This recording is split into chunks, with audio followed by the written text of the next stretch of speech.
Yun, alimango. Alimango. Nakuha ni Kadong, oh. May mga sugpo dyan. Dyan. Dyan. Pang my day. Tignan natin sa likod niya, Kadong. Yan, yun bagong huli ngayon, umaga.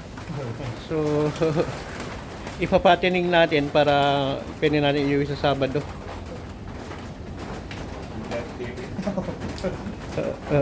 Medyo papelas na pula. Tapi niya mabilang to ay ilalagay na sa ano. Pag mo muna ilagay Kadong, ako din. Yan lang. Oh.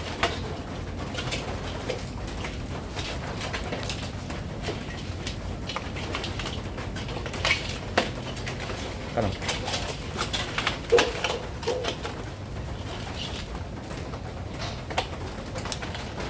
Oh.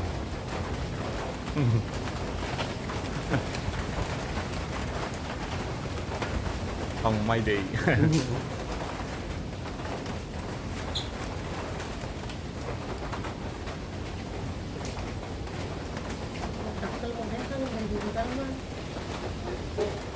Kalungkutan. Leto.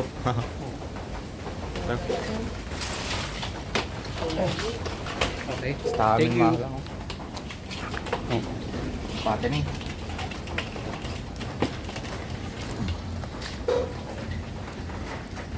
So ito ipapatining natin tong halimango. Mga 1 kilo. Bale niluto namin kahapon yung isa. O yan, si Lakay. Tingnan natin yan ano, ang laki. Oh. Yan, ganyan ang halimango dito sa ano, Bugay, Cagayan. Yun isa kagabi, yun inulam natin, mas malaki ata to. Ano yun? Kapay pagtipunaw. Mataba. Yun eh. Oo, kagabi. So dito natin ipapatining.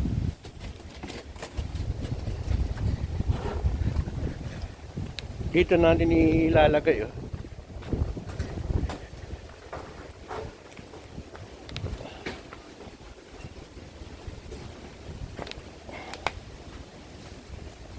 Diyan natin lalagay. Papatining natin. Ano kasi itong fish pond eh.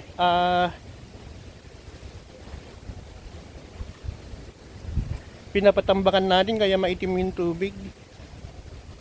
Malibog.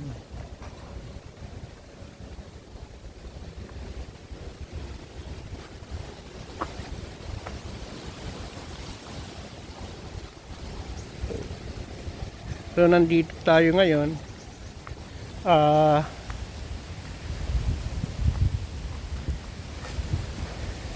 Pumunta tayo.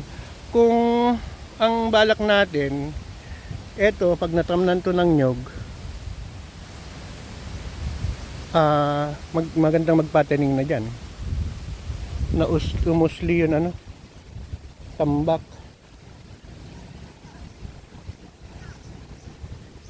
So bali eto yung pinapatambakan natin. Hindi sila pumasok ngayon kasi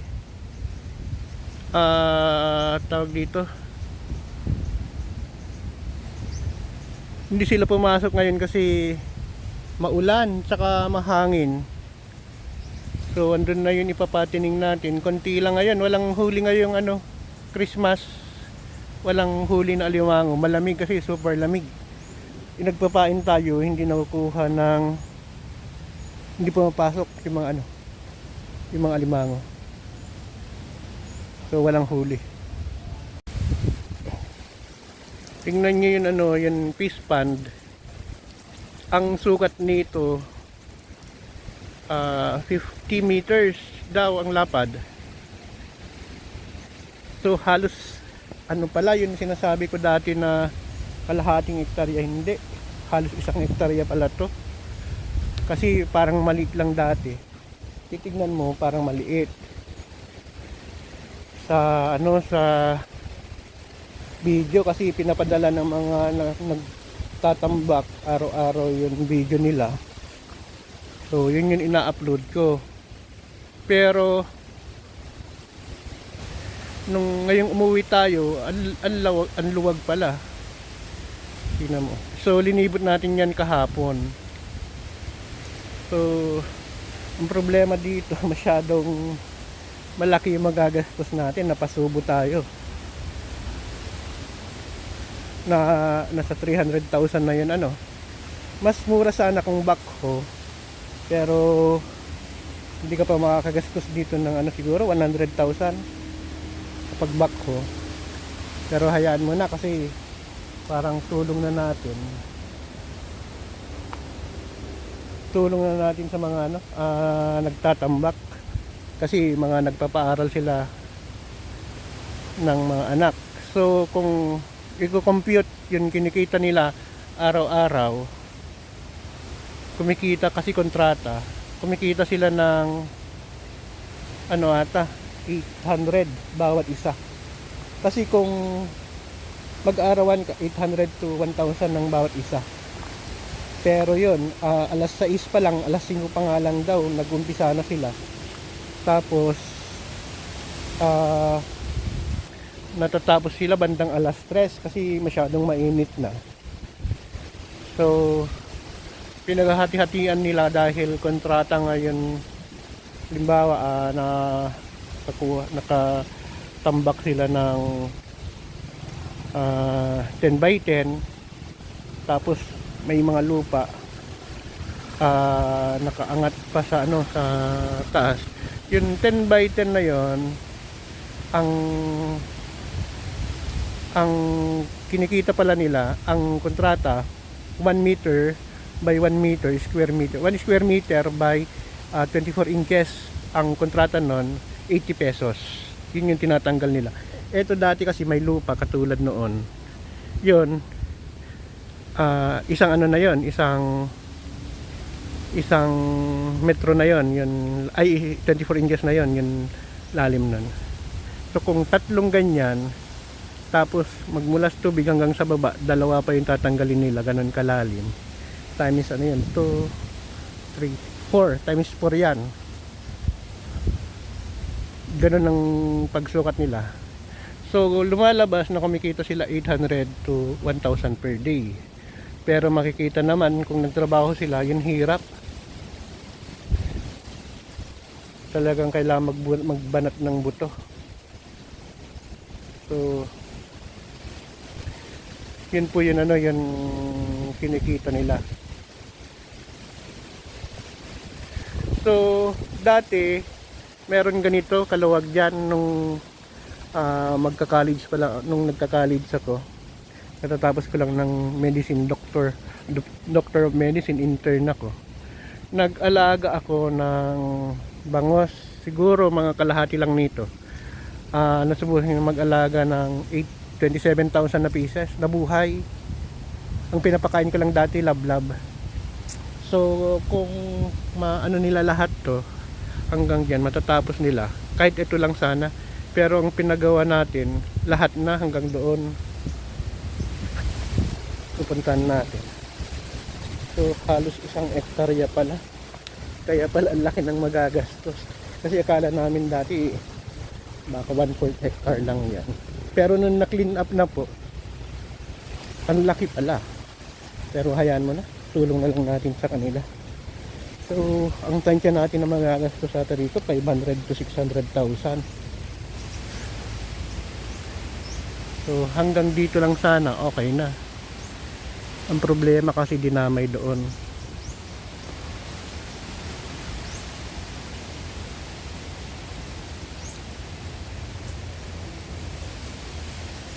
So yan. Pero konti na lang ang ano dyan, konti na lang yun matatambakan.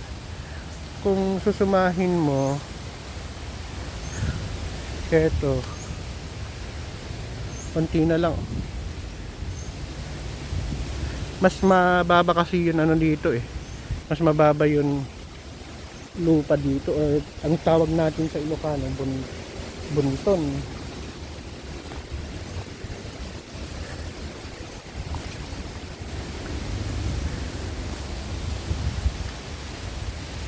Oh. So puntahan natin. Wala sila, hindi pumasok kasi nga ang lamig, malakas ang hangin. Hindi pumunta yung mga tambakers.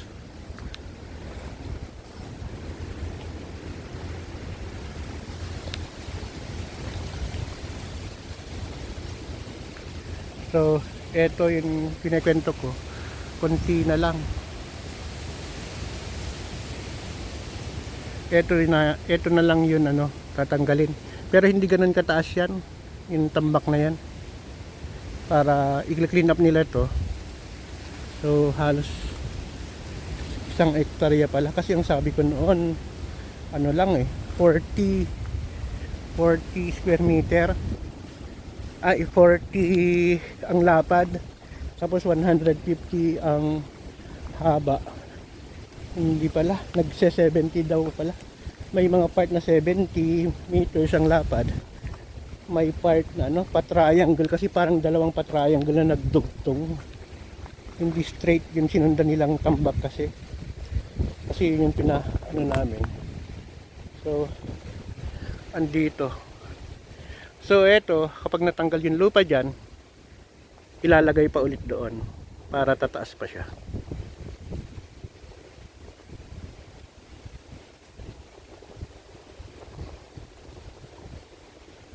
So dito medyo masikip. Dito yun siguro mga ano lang to, 40 meters ang lapad. Hanggang doon 40 meters, 40 to 50 meters siguro. Doon may 70. Tapos ang haba nito hindi lang 150, 180 daw, 180 meters. So nagulat lang kami.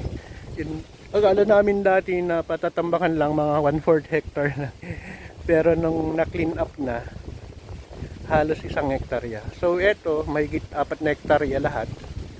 Pero napalibutan na to ng pilapil kasi nga backhoe yun tumira noon. So, dyan sa gitna, puro nipa, saka mga kahoy na batano, bakawan, ganon. May mga pagatpat pa. So, eto tanim ko to, itong ano dati, mga 4 years ago, itong ano, acacia. Buhay pa dati yung tatay ko, 3 years na ngayon. Sumunod na yung mother ko. Ang wish ng mother ko dati, maasikaso to kasi itong pispan na to, nag-loan daw siya nung nag-start na siyang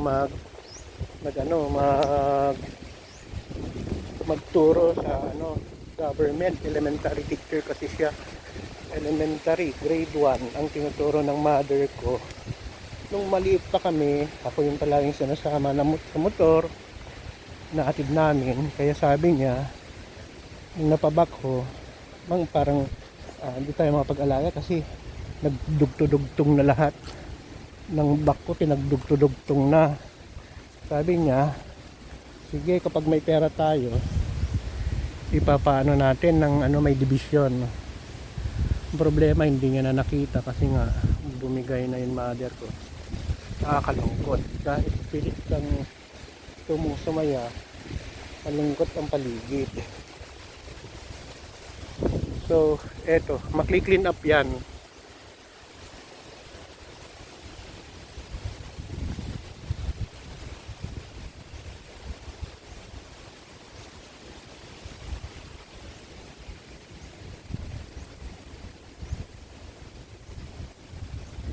Dito dati may ano, dito na yung hanggangan.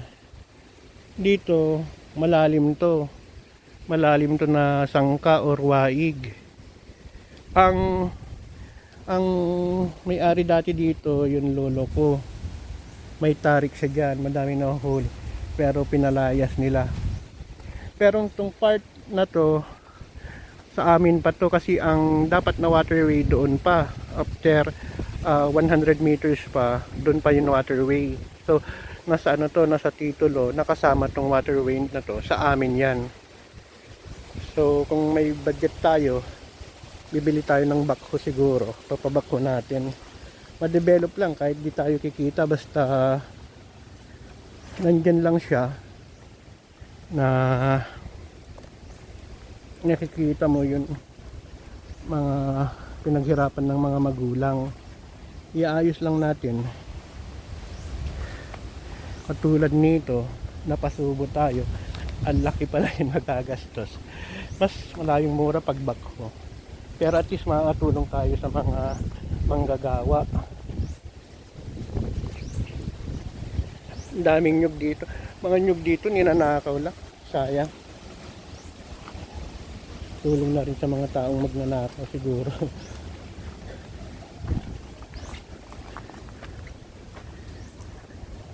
So mamaya-maya pupunta tayo sa kabilang fish pond.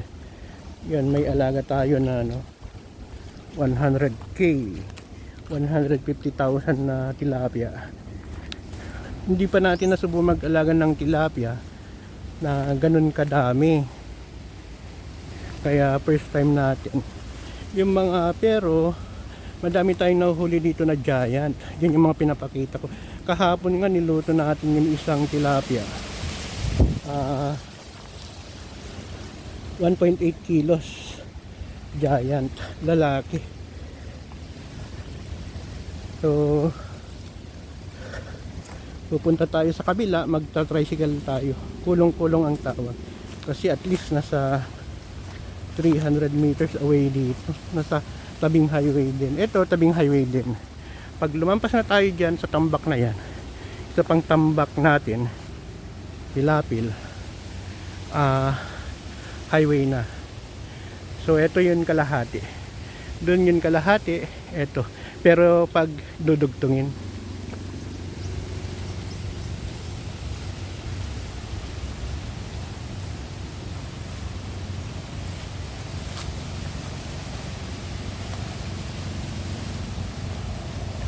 may tanim ako dito na yan, pero nadaganan nila. Hindi nila naiwasan.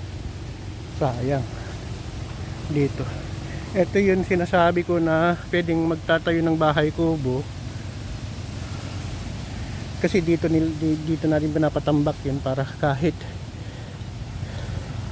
at isa pang bahay kubo na pahingahan, or yung mga gustong magbakasyon, mga subscriber natin kung mapadaan, may bahay kubo tayo na natitirahan. May sementado tayong bahay doon, yun, tabing sa kalsada. Pero dito kasi maganda, may mga puno yan, aronapin, saka mahogany. Tanim natin yung mga mahogany dati. Yan, may nara pa dito. Nagtanim din tayo ng nara. May mga tanim din tayo dito ipil, pero dito kasi tinambak yung mga wala na. Napagod lang tayo. So, eto nara. Ito yung kino-compare ko na mas mabilis lumaki ang nara kaysa mahogany. So dapat pag nagtanim tayo, native trees na mahogany na lang. Ay nara na lang.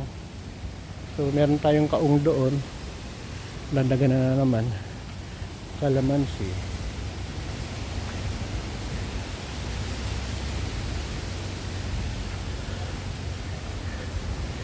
So ang maganda palang ilagay sa nyug pala yung floor mat, mga retaso.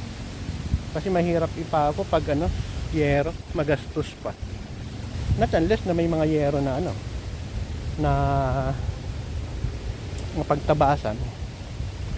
So hanggang dito lang po update. Siguro matatapos to within 2 weeks pa. Matatapos na to. So tatanggalin natin itong bukatot, lalagay natin sa kabila. So andito yung bahay natin na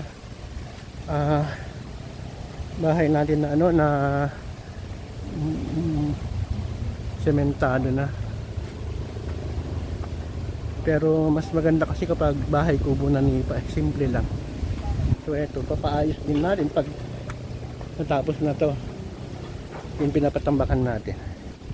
So ito yung patining natin na palagi nating nilalagay dyan na blinablog. Ngayon nagpatambak tayo dahil may konting budget. So kung natapos yan, mag-vlog pa rin tayo. Yun yung vlog natin. So lalagyan natin ng bangos, sugpo, or di kaya banami, tilapia. Yan, hipon. So hanggang dito na lang po. Bye bye po.